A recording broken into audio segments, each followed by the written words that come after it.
G'day everybody. As you can see, I'm in a different environment now. I'm in India back home in my own, state Punjab. And this place holds a sentimental value for me as I grew up hunting, when I was a kid. I grew up hunting here. So, yeah, this place has got so many vibrant, really good memories. And this place gave me a taste of my DNA, the Shikari DNA, the hunter's DNA. Anyways, coming back to the hunting video, I shot, this in March 2023. Me and my good friend Gagan, we both, went for a hunting trip in March 2023. And there are few places, in Victoria we got so much big vast country to explore, but there are definitely few, one of the favorite spots, and this spot was one of my favorite spot.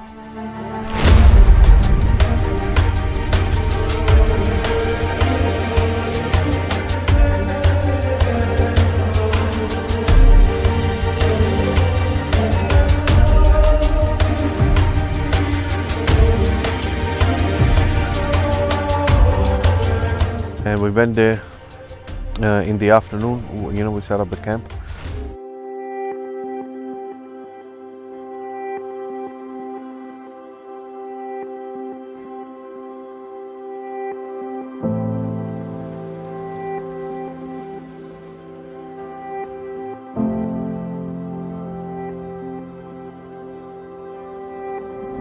Our plan was we're going to spend most of the afternoon, behind the glass, do as much glassing as we can, sitting on the opposite face, glassing the south face, being it was March and the weather was kind of, mid-20s, bit of warm.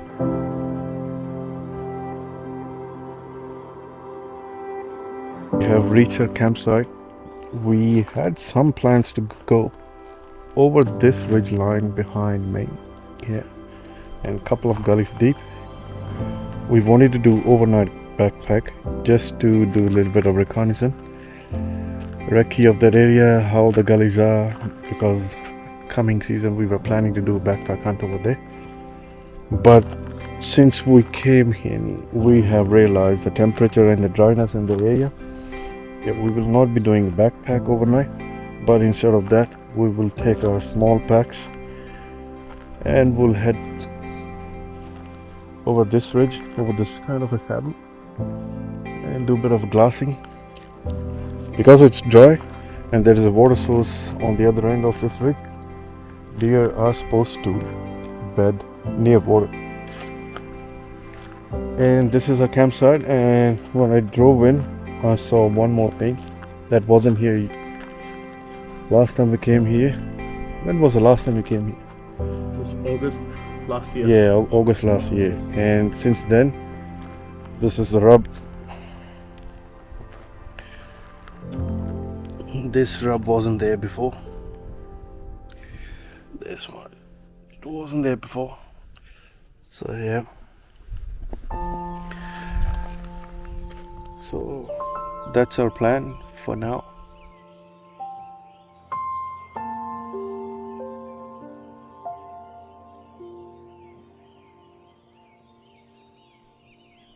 Through the bush here.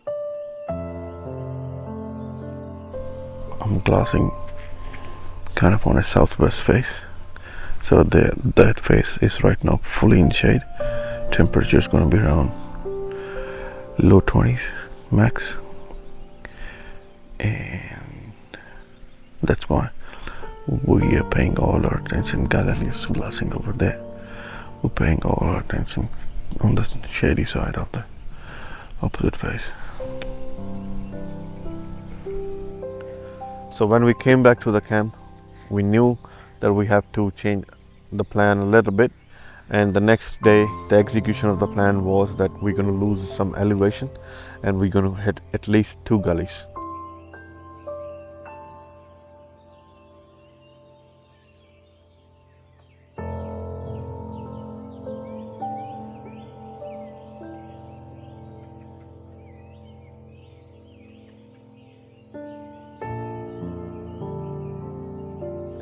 We spent pretty much whole morning glassing, and by the midday the weather was turning grey and we were countering along, about to hit the next gully. Is that good? So, it's been a rough room. There's a glassing session.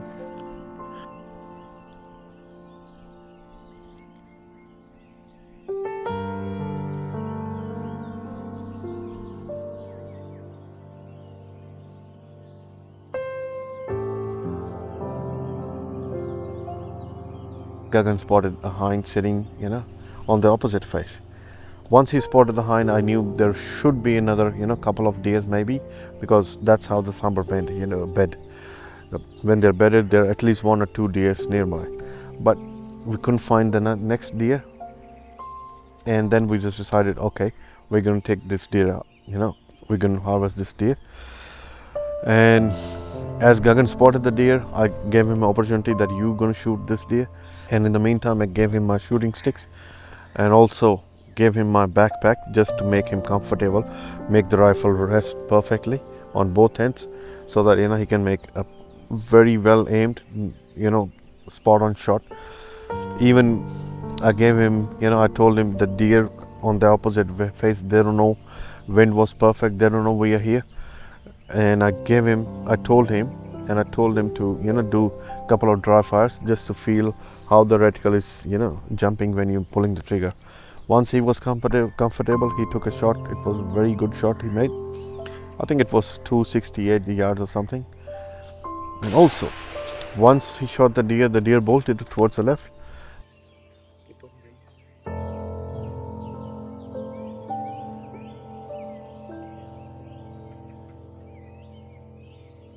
So now it's a tracking job.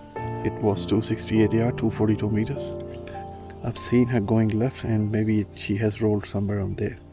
So we need to mark a waypoint, counter along, and we're not far from the saddle where the car is parked, so we should be able to recover it.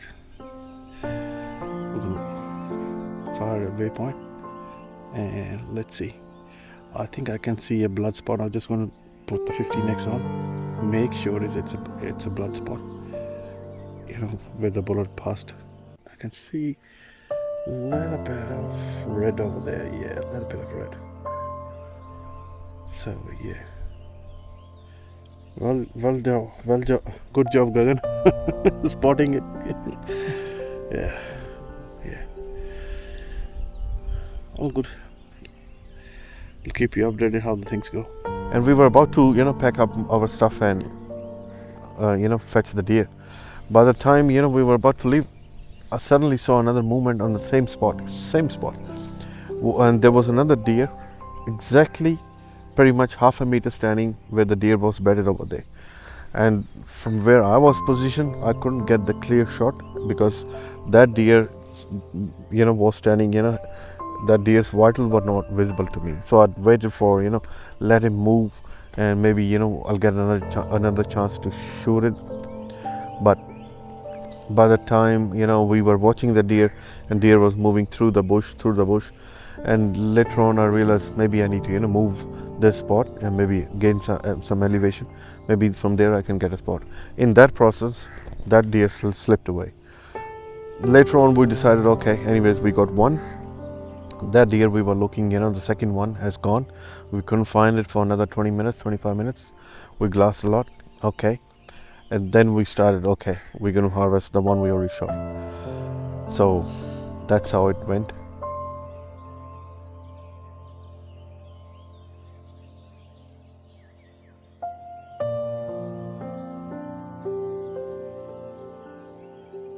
So overall, this hunt was really good experience, especially for Gagan, because firstly we pretty much harvested whole deer.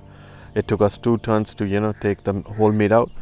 Secondly, for him it was an first experience in a high country, doing all day scouting, countering along the big hills. For him it was a very very first time he has done this sort of hunting. He has done pretty much.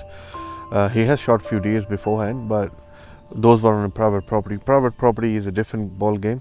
Public land was a different ball game. I reckon it was a life-changing, experience for him, definitely. So we are on the opposite face now, where we shot the find. And looking at the waypoint, yeah, point of contact of the bullet should be 80 meters from here, where the bullet made a lethal connection. So Gagan is in front of me, roughly 20-25 meters, and I'm just following, looking for the blood spots just in case, because Hind came to rain. It was facing this the saddle behind me. So I checked the camera. When she was shot, she bolted towards this direction, and probably 30 meters from where she was sitting, she rolled over. I could see a little bit of movement in between the bush. So probably she rolled over somewhere around 50 meters from here. So hopefully we should be able to find blood trails. She was sitting, and there should be a blood spot, because we saw the blood spot Through the bino, yeah. through the binoculars. Yeah. So let's see. Yep. See, I can see the blood spot. I can see the blood spot where she was shot. Yeah, I told you, when she bolted, she couldn't get onto her feet. And from there, 242 meters. 42 meters, yeah. 7 below it. Yep, 7 mil low, 150 grain ELDX hand loads.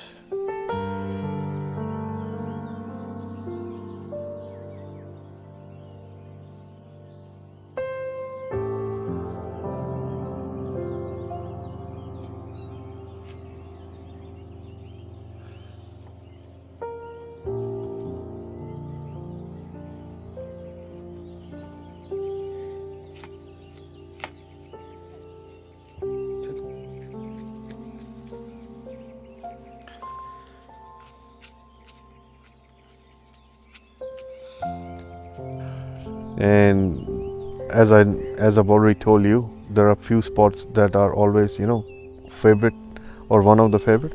This spot is our one of the favorite, and you will see pretty much many films coming, on this channel in these sort of fields. Alpine National Park is one of the favorite place to, go for sambar hunting.